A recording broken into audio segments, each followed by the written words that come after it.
नमस्कार। आकाशवाणी देहरादून से प्रस्तुत हैं प्रादेशिक समाचार।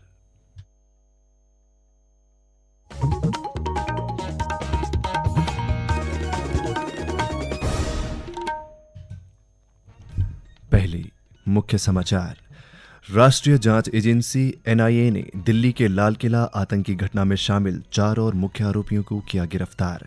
राज्य की दीर्घकालिक विकास प्राथमिकताओं और नीति निर्माताओं व जिला स्तर के अधिकारियों के बीच समन्वय मजबूत करने के उद्देश्य से देहरादून में 2 दिवसीय प्रशासनिक अधिकारी सम्मेलन शुरू। कैबिनेट मंत्री सतपाल महाराज ने पर्वतीय जिलों में जंगली जानवरों के बढ़ते हमलों के प्रति आमजन की सुरक्षा के लिए विस्तृत कार्ययोजना तैयार करने के निर्देश दिए। और एमडीडीए उपाध्यक्ष बंशीधर तिवारी ने आईएसबीटी देहरादून में 24 घंटे साफ सफाई सुनिश्चित करने के लिए कार्य योजना बनाने को कहा। प्रादेशिक समाचारों के साथ मैं आशुतोष उनियाल। और अब समाचार विस्तार से। राष्ट्रीय जांच एजेंसी एनआईए ने कल दिल्ली की लाल किला आतंकी घटना में शामिल 4 और मुख्य आरोपियों को गिरफ्तार किया। एजेंसी ने एक बयान में बताया कि पटियाला हाउस कोर्ट के जिला सत्र न्यायाधीश के आदेश पर चारों आरोपियों को एजेंसी ने जम्मू कश्मीर के श्रीनगर से हिरासत में लिया है। एजेंसी द्वारा गिरफ्तार किए गए आरोपियों में जम्मू कश्मीर के डॉक्टर मुजम्मिल शकील गनई, डॉक्टर अदील अहमद राथर और मुफ्ती इरफान अहमद वागे तथा उत्तर प्रदेश के डॉक्टर शाहीन सईद शामिल हैं। एजेंसी ने बताया कि अब गिरफ्तार किए गए आरोपियों की संख्या बढ़कर 6 हो गई है। देहरादून में वीर चंद्र सिंह गढ़वाली सभागार में 2 दिवसीय प्रशासनिक अधिकारी सम्मेलन एओसी शुरू हुआ, जिसमें विकसित उत्तराखंड 2047 की कार्य योजना पर विस्तृत चर्चा हुई। सम्मेलन का उद्देश्य राज्य की दीर्घकालिक विकास प्राथमिकताओं को स्पष्ट करना और नीति निर्माताओं व जिला स्तर के अधिकारियों के बीच समन्वय मजबूत करना रहा। एक रिपोर्ट।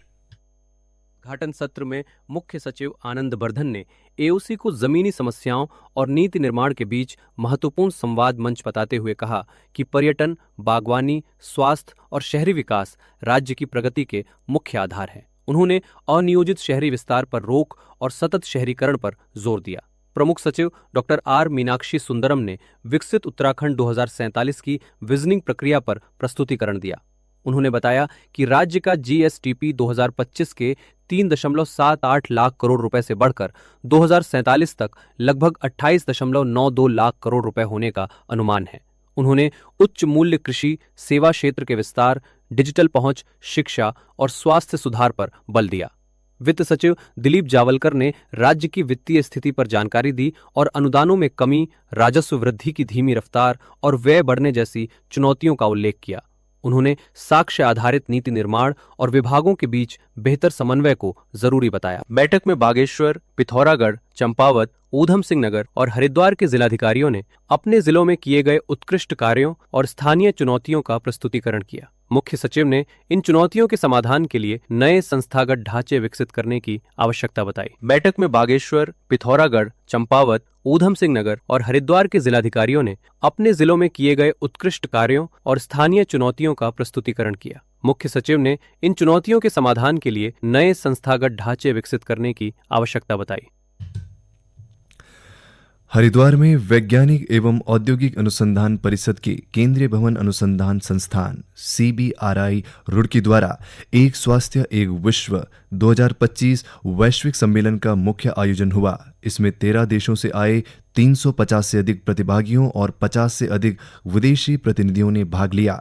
आयोजन सचिव डॉक्टर अजय चौरसिया ने सम्मेलन की रूपरेखा प्रस्तुत करते हुए अवसंरचना, सार्वजनिक स्वास्थ्य, अनुसंधान, जलवायु परिवर्तन, सतत विकास और आपदा न्यूनीकरण जैसे प्रमुख विषयों का उल्लेख किया। सम्मेलन में CRBI निदेशक ने आपदा रोधी निर्माण, रेट्रोफिटिंग कार्यों और सुरक्षित व सतत भविष्य के प्रति भारत की प्रतिबद्धता पर अपने विचार रखे। वहीं टोक्यो विश्वविद्यालय के प्रोफेसर डॉक्टर वतारू ताकेउची ने एक स्वास्थ्य एक विश्व की अवधारणा और आपदा रोधी प्रणालियों पर चर्चा की। सम्मेलन में कई विशेषज्ञों ने विभिन्न विषयों पर व्याख्यान प्रस्तुत किए। हरिद्वार के मुख्य विकास अधिकारी ललित नारायण मिश्र नवजात शिशु मृत्यु दर कम करने के लिए जिला प्रशासन के संकल्प प्रोजेक्ट की समीक्षा बैठक ली। विकास भवन सभागार में आयोजित बैठक में प्रोजेक्ट के तहत अब तक हुए कार्यों की जानकारी दी गई। स्वामी राम हिमालयन इंस्टीट्यूट जॉलीग्रांट के उपनिदेशक डॉक्टर राजीव बिजुलवान ने बताया कि आईसीएमआर और नीति आयोग के सहयोग से 2024 में शुरू किया गया यह प्रोजेक्ट उत्तराखंड में संस्थान के माध्यम से लागू किया जा रहा है। उन्होंने कहा कि 2020 में नवजात मृत्यु दर 30% थी, जो 6 माह में घटकर 17% तक आ गई है और इसे और कम करके एकल अंक तक लाने का लक्ष्य है। मुख्य विकास अधिकारी ने स्वास्थ्य विभाग को सभी संबंधित संस्थाओं के साथ समन्वय से काम करने के निर्देश दिए और जिले में नवजात शिशु मृत्यु दर कम करने के प्रभावी प्रयास पर जोर दिया। उन्होंने रुड़की चिकित्सालय में मां नवजात क्रिटिकल सेंटर की स्थापना के लिए आवश्यक कार्यवाही करने के भी निर्देश दिए। ये समाचार आकाशवाणी के देहरादून केंद्र से प्रसारित किए जा रहे हैं। ताज़ा समाचार के लिए आप हमारे सोशल मीडिया एक्स व Facebook page Akashvani news Uttarakhand को फॉलो कर सकते हैं। साथ ही ये समाचार हमारे YouTube channel Akashvani news Uttarakhand पर भी उपलब्ध हैं। कैबिनेट मंत्री सतपाल महाराज ने पर्वतीय जिलों में जंगली जानवरों के बढ़ते हमलों पर चिंता जताते हुए आमजन की सुरक्षा के लिए विस्तृत कार्य योजना तैयार करने के निर्देश दिए। उन्होंने कहा कि कई ग्राम पंचायतों में उगी घनी झाड़ियां जंगली जानवरों के छिपने की जगह बन गई है, जिससे ग्रामीणों में दहशत है और बच्चों की आवाजाही भी प्रभावित हो रही है। सतपाल महाराज ने पंचायत विभाग को निर्देश दिया कि मनरेगा के अनटाइड फंड से झाड़ियों का जल्द कटान कराया जाए। उन्होंने यह भी कहा कि पार्कों में जंगली जानवरों को सुरक्षित रखने की व्यवस्था मजबूत की जाए। देहरादून में आईएसबीटी को स्वच्छता और व्यवस्था का आदर्श मॉडल बनाने के लिए मसूरी देहरादून विकास प्राधिकरण ने रणनीति तैयार की है। मुख्यमंत्री पुष्कर सिंह धामी के निर्देशों के बाद प्राधिकरण के उपाध्यक्ष बंशीधर तिवारी ने अधिकारियों और कर्मचारियों के साथ बैठक कर पूरे परिसर की सफाई व्यवस्था की समीक्षा की। उन्होंने कहा कि प्रशासन और समाज के संयुक्त प्रयास से आईएसबीटी ही नहीं बल्कि पूरे शहर की छवि सुधारने में मदद मिलेगी। उपाध्यक्ष तिवारी ने निर्देश दिए कि आईएसबीटी में 24 घंटे साफ सफाई सुनिश्चित करने के लिए कार्य योजना तैयार की जाए और सफाई व्यवस्था से जुड़े सभी कर्मचारियों की स्पष्ट जिम्मेदारी तय की जाए। परिसर में व्यापक स्वच्छता अभियान भी चलाया गया, जिसमें एमडीडीए और आईएसबीटी के कर्मचारियों ने परिसर और मुख्य मार्ग तक सफाई की। नालियों, प्रतीक्षालयों और बस स्टैंड के ब्लॉकों की सफाई की गई। बस चालकों और परिचालकों को भी कचरा निर्धारित डस्टबिन में ही डालने के लिए प्रेरित किया गया। गौरतलब है कि अब प्रत्येक बुधवार को आईएसबीटी में सघन स्वच्छता अभियान चलाया जाएगा, जिसमें शौचालय, पेयजल स्थल, प्रतीक्षालय और प्लेटफॉर्म की विशेष सफाई शामिल होगी। चंपावत में मशरूम उत्पादन किसानों के लिए नई उम्मीद बनकर उभर रहा है। पर्वतीय कृषि को नई दिशा देने के प्रयासों के तहत उद्यान विभाग की इस पहल से जिले के किसानों की आय में बढ़ोतरी होने लगी है। मुख्यमंत्री पुष्कर सिंह धामी के किसानों की आय दोगुनी करने के लक्ष्य के अनुरूप यह योजना अब ठोस परिणाम दिखा रही है।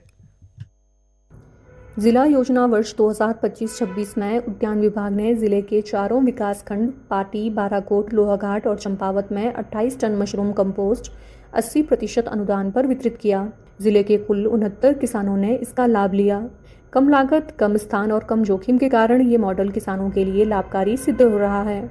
स्थानीय बाजार में मशरूम 200 से 250 रुपये प्रति किलो बिक रहा है, जिससे किसानों की आमदनी बढ़ी है। घाटी क्षेत्र की अनुकूल जलवायु के कारण उत्पादन की गुणवत्ता भी बेहतर मिल रही है और किसानों का कहना है कि पारंपरिक फसलों की तुलना में मशरूम कम समय में अच्छा मुनाफा दे रहा है। उद्यान विभाग तकनीकी सहायता, प्रशिक्षण और विपणन मार्गदर्शन उपलब्ध करा रहा है, जिससे यह पहल युवाओं के लिए स्वरोजगार का आकर्षक विकल्प बन रही है। उत्पादन बढ़ने से स्थानीय बाजार भी सक्रिय हुआ है और भविष्य में प्रोसेस्ड तथा ड्राई मशरूम जैसे मूल्यवर्धित उत्पादों की संभावनाएं बढ़ रही है। चंपावत का यह मॉडल जिले को कृषि उद्यमिता के नए केंद्र के रूप में स्थापित करने की दिशा में महत्वपूर्ण कदम निभा रहा है। आकाशवाणी देहरादून के लिए समाचार कक्ष से सोनिया मिश्रा। अंत में मुख्य समाचार एक बार फिर।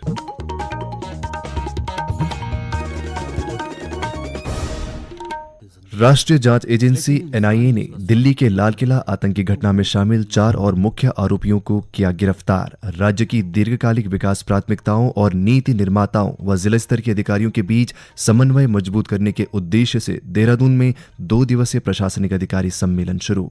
कैबिनेट मंत्री सतपाल महाराज ने पर्वतीय जिलों में जंगली जानवरों के बढ़ते हमलों के प्रति आम जन की सुरक्षा के लिए विस्तृत कार्य योजना तैयार करने के निर्देश दिए और एमडीडीए उपाध्यक्ष बंशीधर तिवारी ने आईएसबीटी देहरादून में 24 घंटे साफ सफाई सुनिश्चित करने के लिए कार्य योजना बनाने को कहा। इसके साथ ही प्रादेशिक समाचारों का ये अंक समाप्त हुआ। अगला समाचार बुलेटिन पूर्वाह्न 10:30 बजे प्रसारित किया जाएगा। नमस्कार।